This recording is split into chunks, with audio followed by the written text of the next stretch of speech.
Pertanyaannya satu, zikir apa yang dikerjakan oleh Nabi? Kan antara subuh, ba'da subuh sampai ke syuruh kan zikir. Zikirnya apa yang dikerjakan? Apakah kalimat thayyibah ataukah yang lain? Kita bahas. Yang kedua, selesai sholat kemudian duduk. Apakah duduknya di tempat dia sholat? Atau boleh pindah ke tempat lain? Yang penting di area masjid.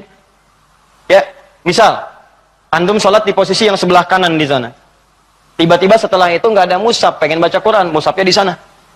Apakah boleh pindah ke sana? Atau kalau pindah, gugur ininya. Awas, hati-hati dilihat.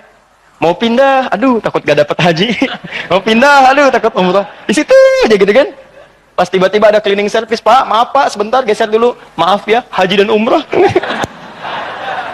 Nah, kita lihat tuh seperti apa memahaminya. Karena ada yang menafsirkan nggak boleh pindah di situ, gitu. Ya, nanti kita lihat apakah benar harus di situ saja atau boleh berpindah. Kalau boleh berpindah, apa dalilnya? Kalau memahami di situ saja, bagaimana keadaannya? Paham? Nah, jadi ini satu, dua, dan kasus yang terakhir, Ustadz, bagaimana kalau keluar masjid untuk kebutuhan hajat yang darurat? Pengen ke toilet kan? Ya, memang nggak di rumah, di masjid ada toilet. Begitu mau keluar, ke toilet dulu. Ingat haji dan umrah, haji dan umrah. Dia tahan-tahan, kan?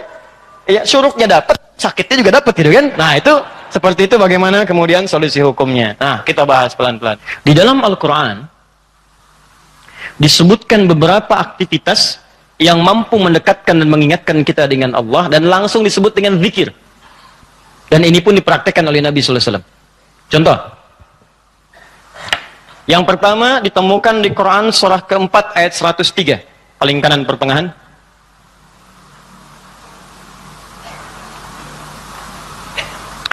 فَإِذَا قَضَيْتُمُ الصَّلَاةَ فَاذْكُرُوا اللَّهَ قِيَامًا وَقُعُودًا وَعَلَى جُنُوبِكُمْ.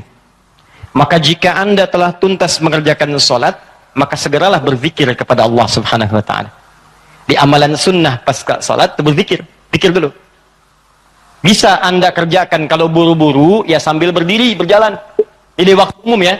Misalnya ini Anda sudah sholat zuhur nih harus ke kantor, ya dikejar-kejar langsung berangkat lagi. Tapi kan Anda buru-buru keluar pun kan tidak mengganggu Anda untuk mengucapkan kalimat-kalimat zikir. Misalnya apa? Nabi mengamalkan pasca sholat hadis riwayat Muslim, nomor hadis 571. Hadis riwayat Muslim. Nomor hadis 571. Setiap selesai sholat Nabi mengatakan, perhatikan kalimatnya, Astaghfirullah, Astaghfirullah, Astaghfirullah. Allahumma antas salam, wa minkas salam, tabarakta ya dzal jalali wal ikram. Apa Anda nggak bisa sambil keluar mengucapkan astagfirullah, astagfirullah, astagfirullah? Ini kata Al-Quran, sesibuk apapun Anda, begitu selesai sholat apa nggak bisa sambil jalan astagfirullah, astagfirullah, astagfirullah. Daripada Anda keluar membicarakan sesuatu yang tidak penting. Bahkan nggak berkata apa-apa, jalan aja. Mendingan pakai zikir kan? Astagfirullah, astagfirullah, astagfirullah. Allahumma antas salam, minkas salam, tabarakta ya dzal jalali wal ikram. Hadis Muslim, nomor hadis 573. La ilaha illallah wahdahu la syarika lah, lahul mulku wa lahul hamdu wa huwa ala kulli syai'in qadir. Ya, kalau Anda misalnya nggak terlampau sibuk, silahkan sambil duduk. Konteks tadi setelah selesai menunaikan salat subuh, antum pengen berzikir dulu, maka jenis zikir yang pertama adalah mengucapkan kalimat-kalimat thayyibah. Kalimat thayyibah.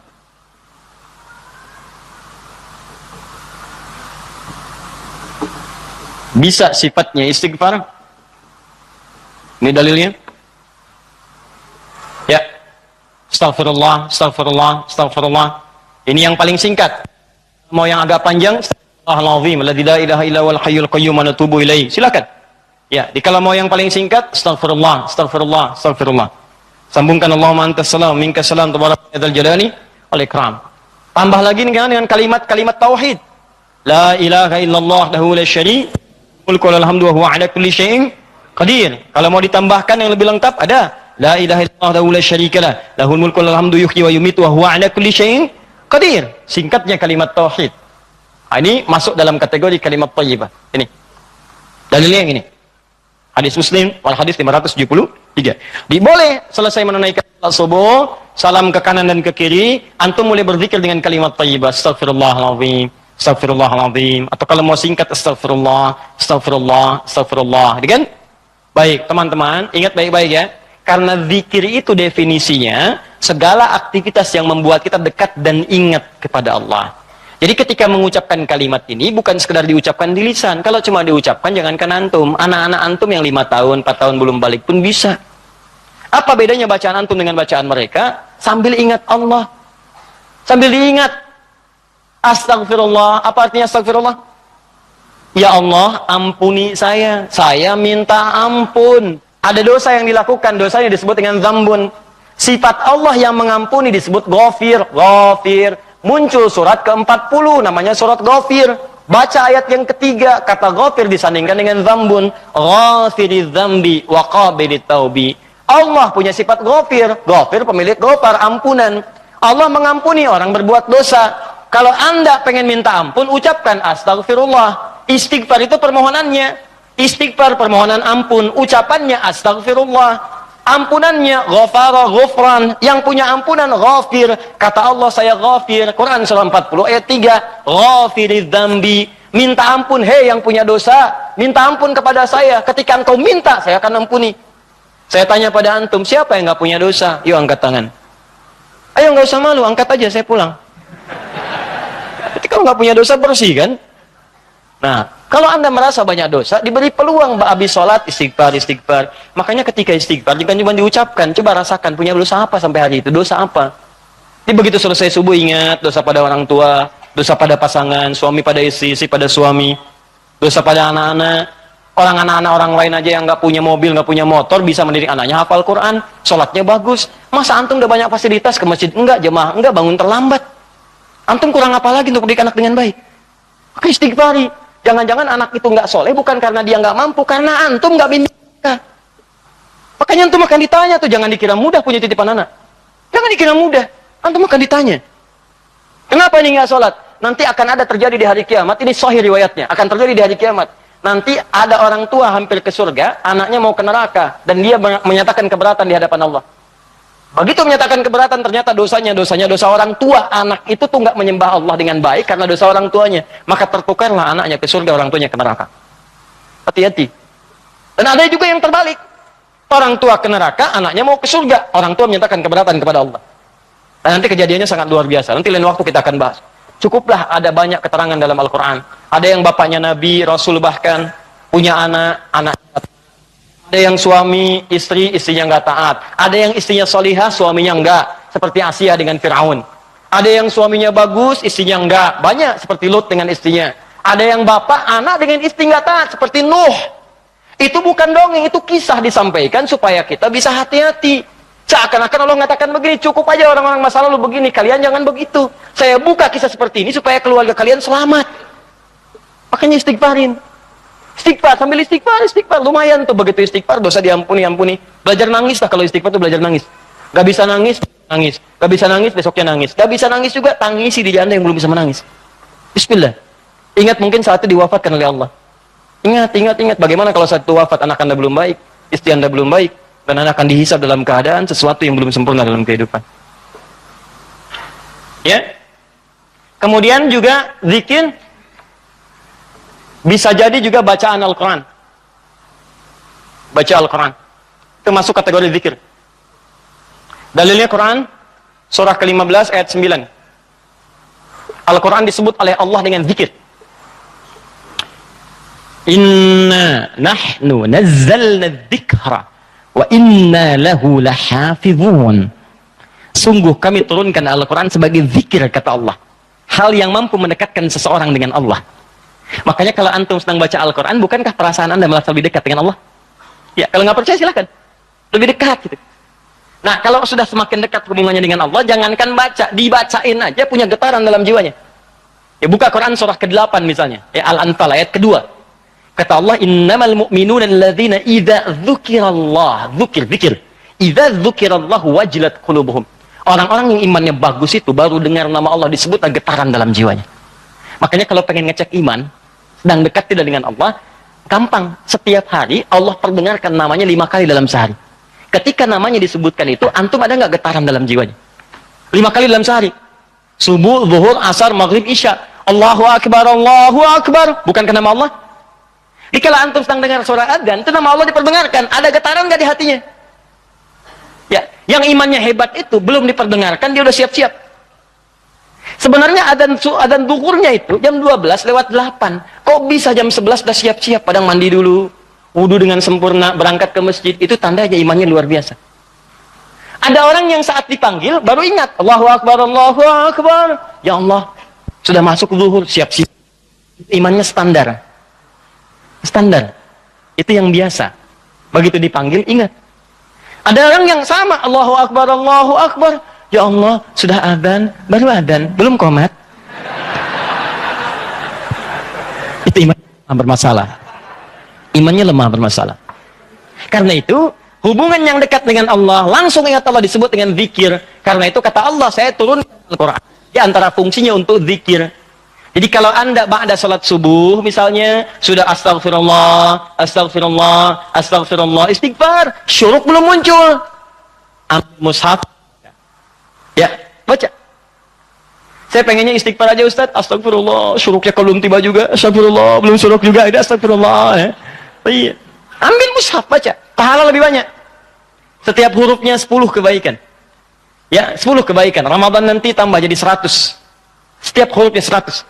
Makanya saya sarankan dari sekarang bikin kurikulum. Nanti bulan depan saat masuk Sya'ban, saya akan terangkan kurikulum Nabi saat di bulan Ramadan. Nanti yang bisa dikerjakan saat Ramadan apa saja.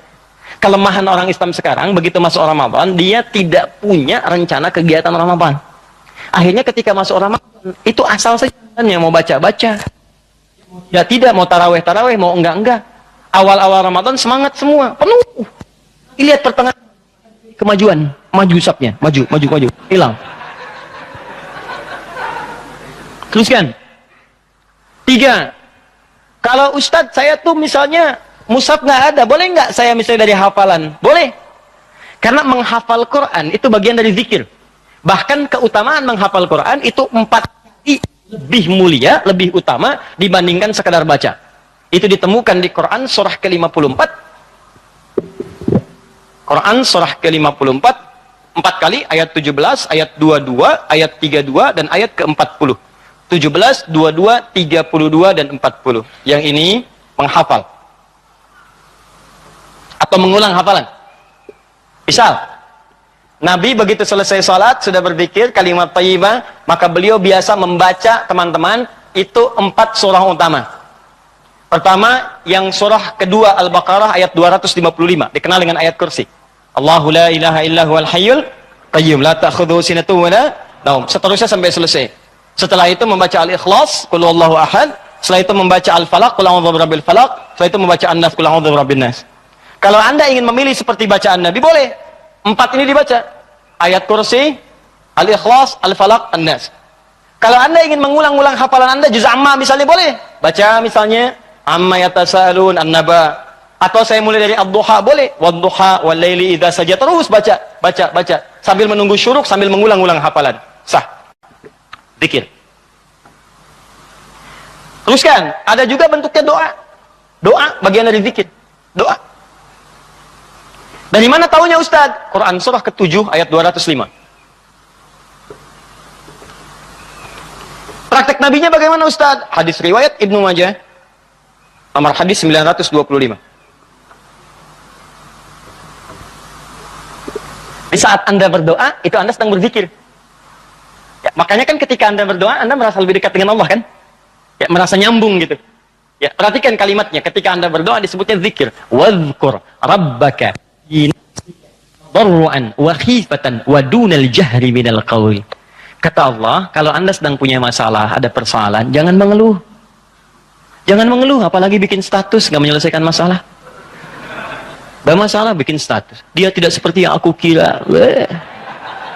Selesai juga enggak. Terus nungguin komentar, itu paling kasihan tuh, nungguin gitu. Aduh, kasihan, belum ada yang komen. Ya, udah 2 jam baru muncul. Kenapa Jeng? Gitu kan? Baru dijawab. Iya ya, gelisah hati ini. Muncul lagi komen yang lain. Duh, nggak nyangka ya, nyangka. Capek, nggak selesai. Masalah selesai tidak, cuma nambah masalah aja. Kata Allah, kalau punya masalah, tenangkan hati, berdoa, sebut nama Allah. Itu lebih memberikan ketenangan.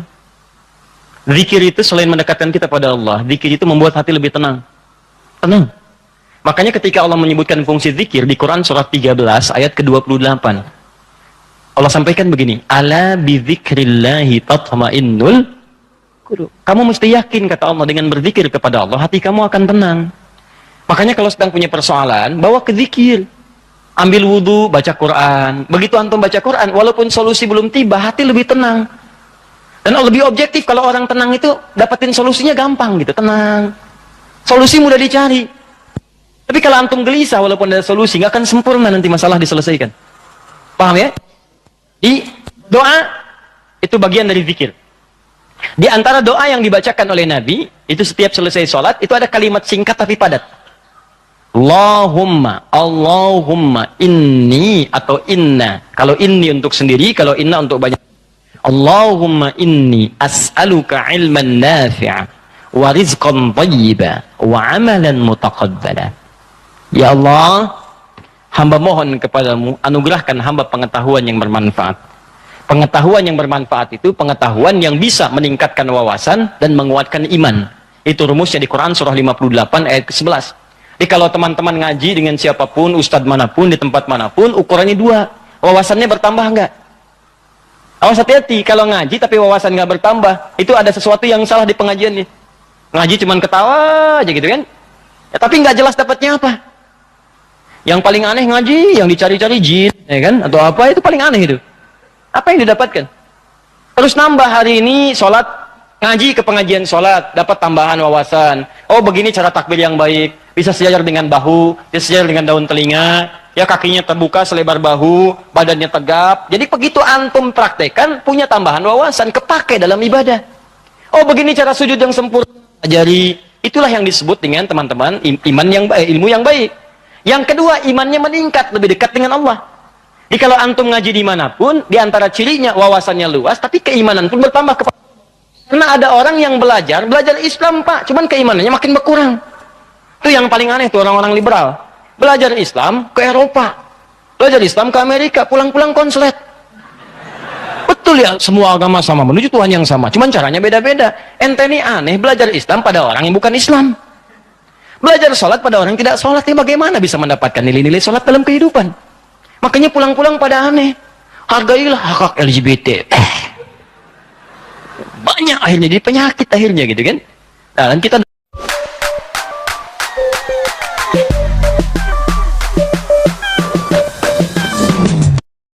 kita doakan dengan baik, arahkan pada yang baik. Jadi kalau ada yang kurang-kurang tuh kita doakan. Ya buang dulu celaan-celaan. Yang kalau mau dicela itu perbuatannya, bukan orangnya. Celak perbuatannya, kemudian doakan kepada yang lebih baik. Karena boleh jadi dia bisa berubah dalam kebaikan. Paham sampai sini? Jadi demikian teman-teman sekalian. Ya, doa isi. Kemudian di situ awas hati-hati ya, dua ya cirinya ya. Satu, imannya menguat, kedua wawasan bertambah. Termasuk pengajian saya ini ya, kalau saya mengajar dimanapun, tidak membuat Anda lebih dekat dengan Allah, tolong tinggalkan saya. Anda cari guru lain. Cari guru lain, cari yang baik-baik. Yang membuat Anda lebih dekat dengan Allah. Atau Anda lebih dekat dengan Allah, cuman sayang, wawasan nggak bertambah, itu pun bahaya.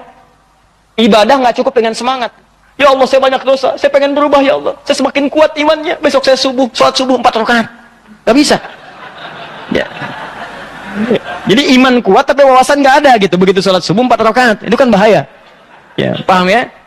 Jadi dua ini mesti balance ya, antara iman dengan ilmu itu mesti seimbang.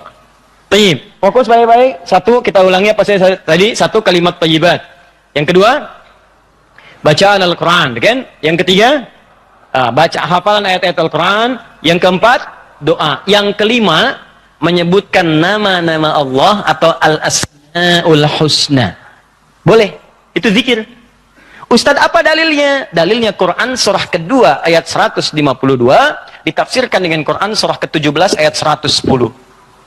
Quran surah kedua ayat 152 paling kanan sebelah bawah ditafsir dengan Quran surah 17 ayat 110 paling kanan di pertengahan. Ini bagian terakhir. Quran surah kedua ayat 152 Allah minta fadhkuruni, kata Allah, zikir, sebut aku, sebut aku, sebut aku. Sebut nama Allah. Orang-orang yang sering menyebut Allah maka akan disebut-sebut namanya oleh Allah. Indah ya. Antum aja nama disebut-sebut di TV, senangnya luar biasa kan? Wah, Pak Asep adalah jamaah subuh yang sangat luar biasa. Datang ke Masjid Nurul Bahri, jam 3 sudah di masjid, masuk tayangan Anda. Tapi memang disayangkan, jam 3 sudah adzan Pak Asep, ya kan? Tapi kan antum enak, ya disebutkan di TV tersanjung, ya disebutkan di komplek tersanjung. Kenapa antum tidak merasa tersanjung ketika nama antum disebut-sebut oleh Allah Subhanahu wa taala? Kata Allah, "Fadhkuruni adzkurkum." Sebut namaku. Ketika engkau menyebutku, aku akan sebut-sebut namamu. Maka ada hamba-hamba Allah yang disebut oleh Allah, si fulan, si fulan, si fulan, si fulan. Ya, di antara yang disebut itu ada 2. Siapa? Orang-orang yang sering menyebut nama Allah, khususnya terkait dengan nama-namanya yang mulia. Dari mana taunya? Tafsirkan dengan Quran surah 17 ayat 110. Perhatikan kalimatnya. Kata Allah, "Qulidullaha." Panggil aku Allah. Sebut. Minta. Ada masalah, ada doa, ada masalah, ada solusi, pengen nyebut Allah, sedang punya persoalan, sebut. Kata Allah, panggil namaku Allah. Awilur Rahman atau Ar-Rahman. Di paling singkat kalau Anda sedang ada masalah, pengen solusi, atau pengen menyebut nama Allah, sebut ya Allah, ya Allah, ya Rahman. Tapi Allah tawarkan begini, ayyamma tad'u falahul asma'ul husna. Ketika engkau ingin memanggilku, menyebutku, aku punya nama-nama terbaik yang sangat sesuai dengan kebutuhan kalian. Di teman-teman bisa sebutkan, misal Anda di pagi itu berharap rezeki pengen ditambah oleh Allah, sebut ya Allah ya Razzaq, ya Allah ya Razzaq, ya Allah ya Razzaq, ya Allah ya Razzaq. Allahumma zid fi rizqi, Allahumma rzuqni rizqan thayyiban halala. Ya Allah ya Razzaq, ya Allah pemilik rezeki, zidni fi rizqi, ya Allah tambahkan rezeki saya. Allahumma rzuqni rizqan halalan thayyiban. Berikan rezeki kepada saya yang halal dan yang terbaik yang mampu saya dapatkan. Anda sedang punya persoalan, sebut namanya ya Allah ya Al-Fattah, ya Al-Fattah, ya Al-Fattah. Iftah li kullil khair. Ya Allah ya Al-Fattah yang pemilik segala solusi, bukakan kepadaku solusi terbaik dari setiap persoalan yang aku alami sampai dengan saat ini.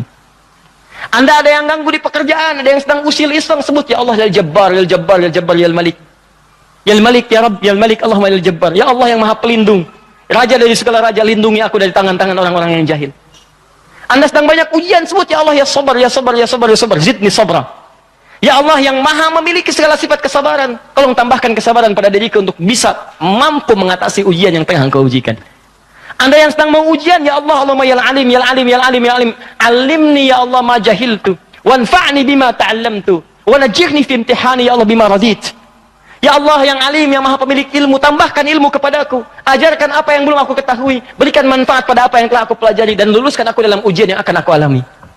Minta. Kata Allah, udkurni, fadhkuruni, adzkurkum. Sebut saya, aku sebut kamu. Engkau panggil namaku dengan nama terbaikku, aku berikan kemuliaan sesuai dengan apa yang kau butuhkan. Cukup Pak, 5 ini kerjakan habis subuh, selesai. Astagfirullah, astagfirullah, astagfirullah. Allahumma antas salam. Habis itu baca Quran. Baca Quran diulang. Ya, ayat kursi, Al-Ikhlas, Al-Falaq, An-Nas. Habis itu kemudian antum berdoa, habis doa sebut nama Allah. Begitu lihat jam 8. Pip bunyi, waktu syuruk muncul, gitu kan? Kan sekarang ada zaman digital kan? Zaman digital. Ya, ngitungnya gampang kok. Biasanya itu kalau dari subuh teman-teman dari waktunya itu 1 jam, 1 jam setengah itu udah masuk syuruk. 1 jam lah. 1 jam. Jadi kalau sekarang kurang lebih jam 5 misalnya, ya itu 1 jam kemudian, terus 1 jam lewat 10-15 menit sudah masuk ke syuruk. Ya, jadi begitu sudah masuk syuruk, ya antum tunaikan salat 2 rakaat. Ada yang nunggu dulu 5 menit supaya lebih aman misalnya, silakan. Gak ada masalah, tunggu 5 menit selesai, tunaikan salat 2 rakaat. Begitu salat sujud lamain. Ya Allah, dekatkan aku kepadamu. Ya Allah, jadikan aku terhubung dengan ridha-Mu. Ya Allah, berikan aku kemuliaan-kemuliaan. Sekalipun belum haji, berikan pahala haji dan umrah kepadaku. Masya Allah. Ya, begitu antum selesai, salam, dapat senilai haji dan umrah. Luar biasa. Begitu dapat, keluar masjid, meninggal dunia. Luar biasa. Pahala surga lah seperti itu.